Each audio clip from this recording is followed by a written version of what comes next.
Okay, so we are about to go up to the top of the Leaning Tower of Pisa.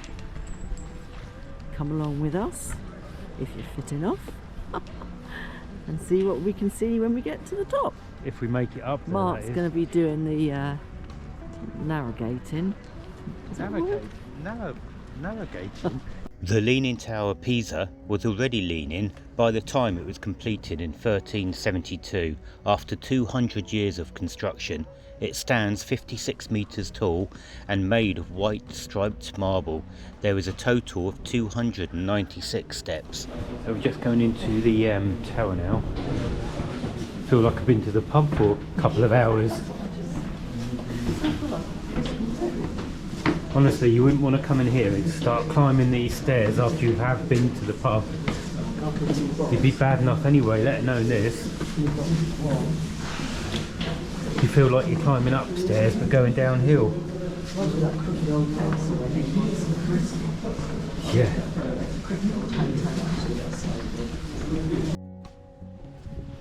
So this is the inside of the tower. That's amazing. Almost there, almost to the outside section.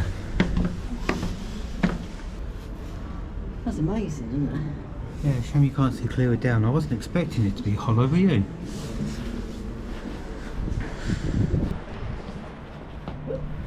Denise is just about falling over. It's really weird being up here. It does. Galileo used the tower to demonstrate the law of freefall by dropping two cannonballs of different masses to show their speed of descent was independent of their mass. They both hit the ground at the same time. Just going up the final spiral staircase to the top now. There we go. Up at the top. You can see the actual city on this side's not very big at all. The tower is the bell tower of the nearby cathedral, with the tower containing 7 huge bells, each with proper names and each with different notes. They have not chimed for the last century due to concerns about the vibrations compromising the tower. The largest bell weighs £8,000. The city of Pisa became a powerhouse in the 12th century, and to show off its ill-gotten gains, it decided to build what was then known as the Field of Miracles. This tower was just one part of the larger complex. The field also contains a cathedral, baptistery and a cemetery. The tower was meant to be the tallest of its age. Circumstances threw a wrench into the works. So this is the top of the tower down there. There's Denise putting her gloves on, ready for the climb back down. And this is where we climb back down here, these spiral staircases.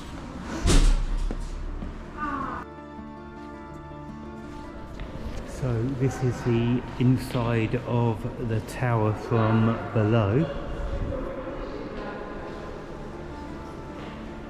There's a lift shaft there.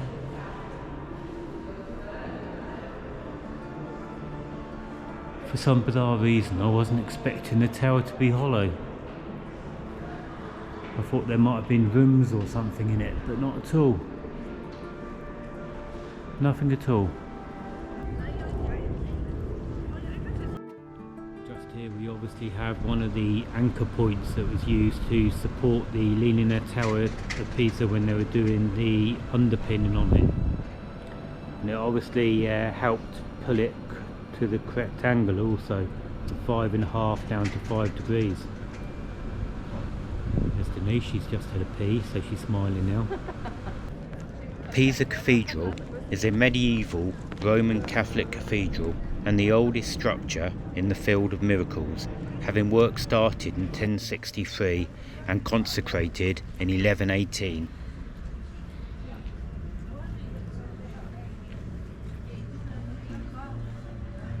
The present appearance is a result of many different restoration campaigns, with the most radical being completed after a fire in 1595, with a new roof and 3 huge bronze doors being added amidst other work.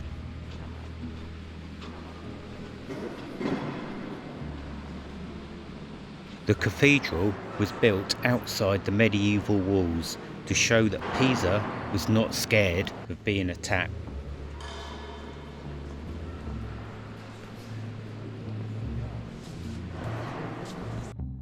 The baptistery, like many buildings in Pisa, also leans, due to the soil being rich in sand and clay, although this building by just 0.6 degrees. Pisa baptistery, made of marble, is almost as tall as the tower and the largest baptistery in Italy. It stands 55 metres tall.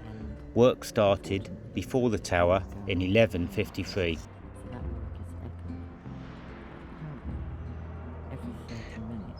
The building is famous for its acoustics, and every half an hour a guardian comes in to intonate a few notes.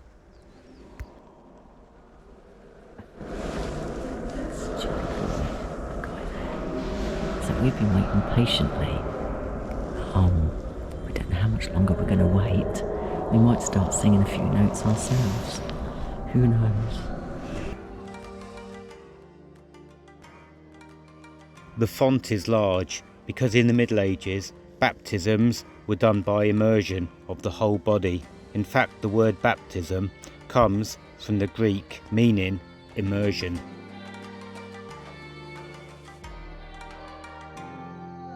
The marble pulpit is the highlight of the baptistery. It was started in 1257 and it used an early drill to give depth to the figures.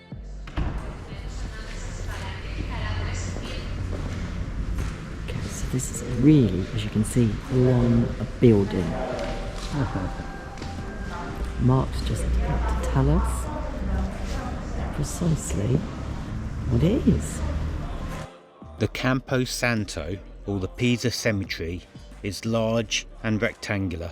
It contains the most important families of the city. It was started in 1278 and only finished in 1464. It is said bodies buried here rot in just 24 hours.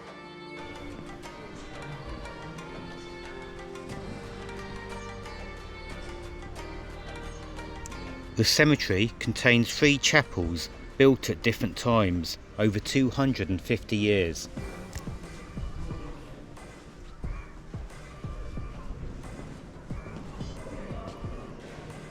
According to legend, the cemetery contains earth transported from the Holy Land.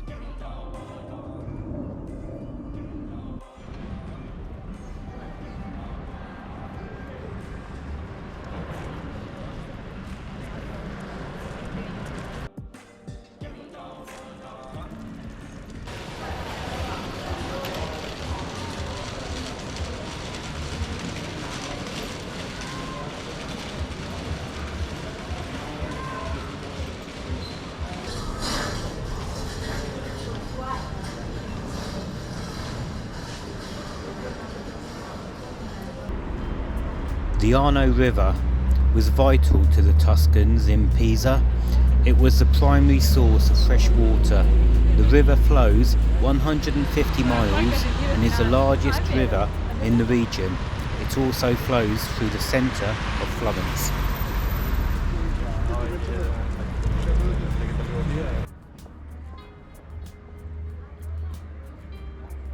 Tuttomondo is one of the last public murals by Keith Haring in 1989 before his death in 1990, and one of the few public outdoor works created by Haring. The theme of the work is world peace. Luckily Keith is not around to see the state of the world today. So here we are parked up in the air that we spent last night in. Really good air. Not particularly level. As you can see, we've got our legs up and we're right off the ground at the front, so you definitely need to raise one end of your vehicle if you come into this air, but it's quite peaceful, really good. Okay, so we left, where did we leave? Oh, Pisa. So many places. I lose track of what I'm doing, where I am, what days it is. Anyway, we're now in an area called Pistoia, which is where the pistol was invented. So we're on this air at the moment. It's not the prettiest, as I've said before on some of the airs, but we're parked up here.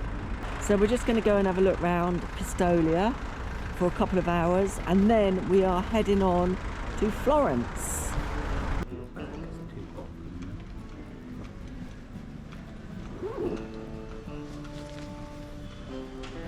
Pistoia was the Italian capital of culture in 2017 and is seen as a Tuscan hidden gem just 30 minutes from Florence.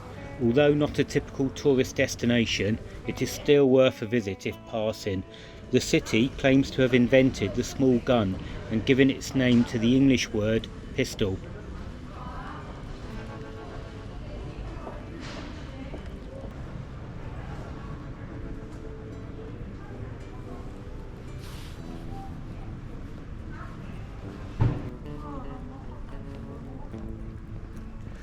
The main part of Pistoia is based around the central piazza, with the octagonal baptistery di San Giovanni and the 11th century Palace of Vescovi, which houses a number of museums, but the most impressive building is the Cathedral of San Zena.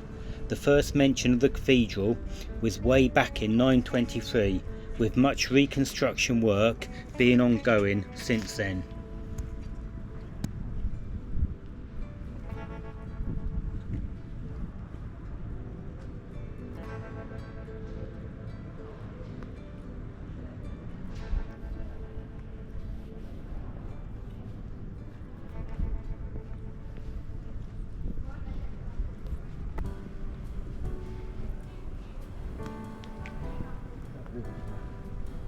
Yeah, that's lovely.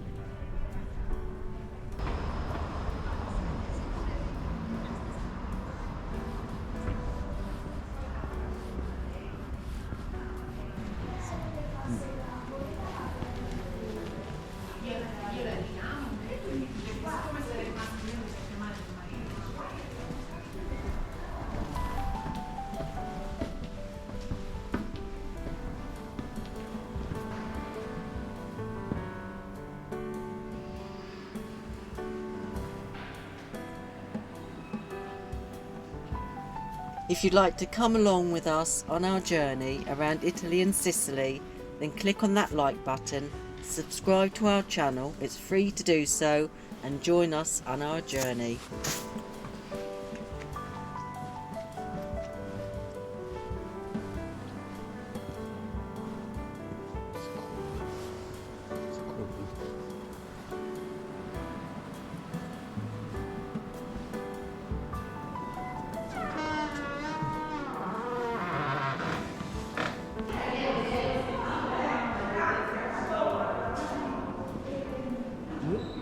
We think we're in a very, very posh bank.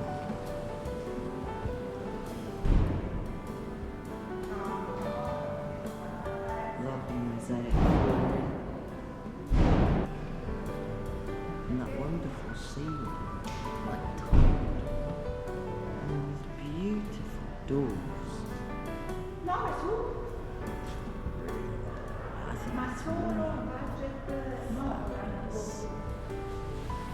God, a posh bank.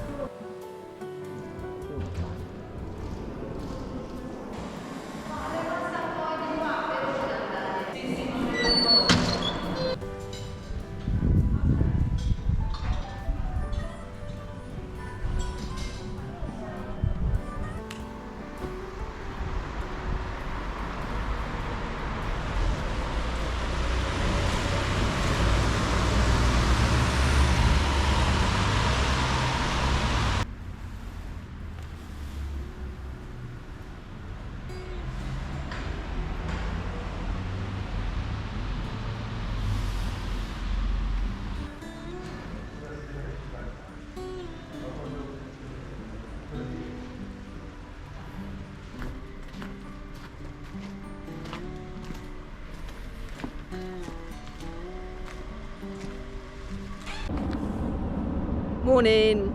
We're actually in a place called Agliana near Prato, Italy, where we stayed last night.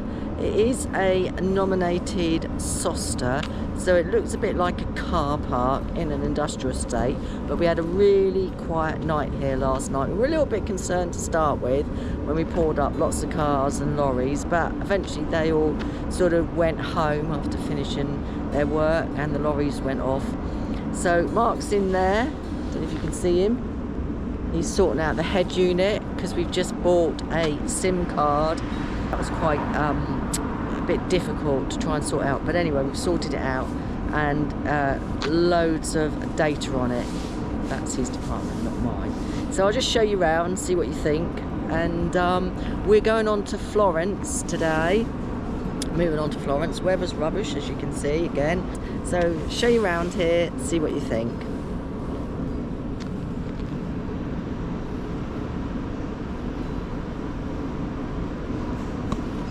So this is where we stayed.